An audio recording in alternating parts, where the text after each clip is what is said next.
Hey guys, welcome back to my channel.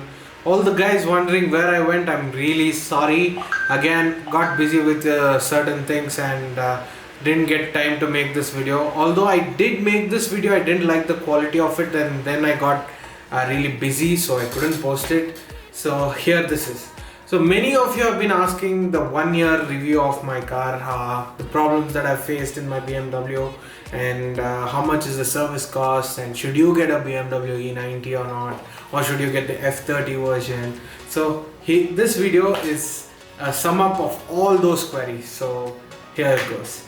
So from the time I've got the BMW, I think I've driven it over 14,000 kilometers. Recently we again went on a trip. That video is coming soon.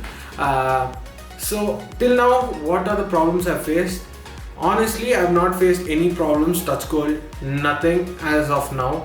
I did get the car serviced once, and the service cost was somewhere around 19,200 rupees, which included oil change and then the fuel filter, oil filter, diesel filter and all that checkup. And I also got the rear brake pads replaced, and the rear brake pads costed me somewhere around 6k. Those are, I don't know which company they are, I have forgotten. I think I've mentioned it in one of my videos earlier. So that's it. Other than that, there's nothing that I've changed in the car, or any problems that I've got in the car as of till now. Right now in the car there is a light brake liner noise, so I have to get that checked, and I think another 2,000 or 3,000 kilometers more for my service. So I think I'll get those rectified again when that happens. Now coming to, should you get the E90? So I'll tell you a small brief about the E90 BMW. It has its pros and it has its cons. So during the time, this comes I think before 2011. I think there are models in 2013 as well, but let me talk about the E90 that I have. Very minimum electronics, so anybody can fix it. Like anybody with basic knowledge can fix it. You don't need a computer chip to code anything. So if there is anything that you run into, any problem that you run into, especially in a place like India, it is quintessential that everybody knows to fix it, at least a temporary fix, so you can go and get it rectified by people. So that's why the E90 is a big yes, because it's easy to fix. The mileage of the car is 10, even on the highways and on in city. Actually in city it's a bit lesser, but on the highways it's 10. It doesn't give more than 10 even if you drive slow. So 10 is the mileage. So if you are ready for that, then it's a good buy. Another thing is the power. It has a very raw power feel, because it doesn't have Eco Pro mode and all that. It's just normal, then there's sport, and when you downshift it goes into manual. So the raw feeling of the car is there, and you can go drifting, you can go sideways, but I think you can do that in any BMW. I cannot say no to that, because BMWs are known to slip. It doesn't have limited slip differential, if you guys wanted to know about that. Now let me tell you a few things about the F30. F30 is a much more refined engine. It has twin power turbo. For all the people who don't know what twin power turbo is, it's not twin turbo. There are no two turbos. There are two spindles on the turbo, which makes it more refined and the linearity of power. And the best part about that engine is it gives a way more mileage. So it has this eco mode where you get around 18 kmpl. I have a friend who has got 14 kmpl, 15 kmpl on the highways. So yeah, in terms of mileage, that car is way better, and I think many people won't like the E90's steering, because it's quite hard compared to the newer vehicles. It's not free, it's not electronic, it's hydraulic. I personally love it because even at high speeds you have a lot of a measurement when you're driving. The feel is good. So there has been a lot of debate over the steering wheel of the E90, but F30 has this beautiful electronic steering wheel.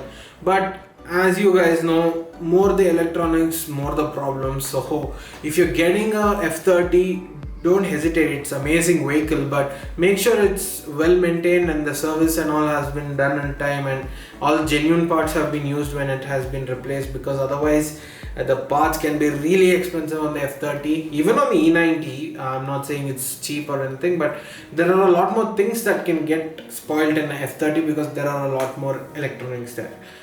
So that's the difference. Another major change in the car, I think by now you have already realized, I've gone back to the 16 inches because I was a fool to go to 18 inches in India.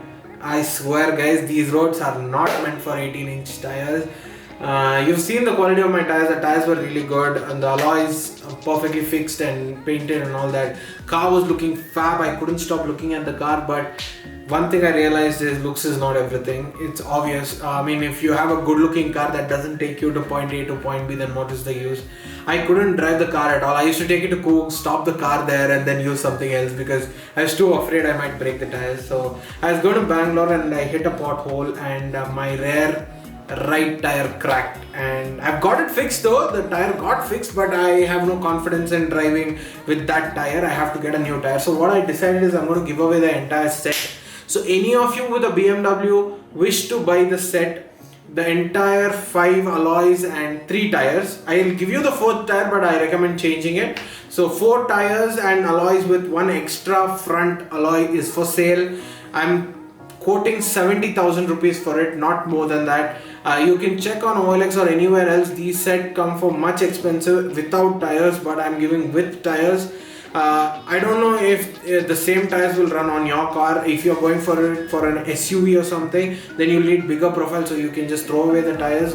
So if any one of you with 120 PCD 5-hole BMWs want this thing, don't message me for Maruti 800 Santros and other vehicles. I've got a lot of DMs on that. Please don't do that. If you have a BMW with 120 PCD, then text me. For 3 series it's a perfect fit. For 5 series it needs bigger profile tires, and for X5s and all, obviously bigger profile tires. But the alloys are in amazing condition. I've quoted a reasonable price. Why I'm giving it away? Because I just don't want to leave it there. I thought I'll run both, but that's not gonna happen. I'm in 16 inches right now. The ride is comfortable. I got brand new 4 tires, Verdstein from Apollo, 16 inches, 215, 55, 16. So the tire performance is really good. The trip I said recently, I did it in those tires and I had no problems whatsoever. So if you guys don't use your car much, or your roads where you live are really good and your city usage and all, you can go for these alloys. Or if you're just fascinated by the alloys and you want to go for an SUV, put it to an SUV like X1, X3, X5, anything of those sorts, you can go ahead because the alloys look amazing. I have to tell.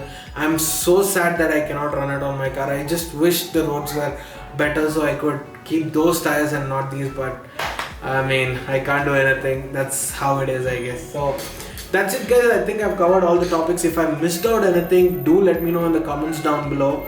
Right now the next video will be the trip that I told you guys. So don't forget to subscribe, like and share. I'm sorry for being inconsistent. For the guys who missed me, big sorry. And for the guys who didn't miss me, it's okay. See you in my next video. Bye bye, take care.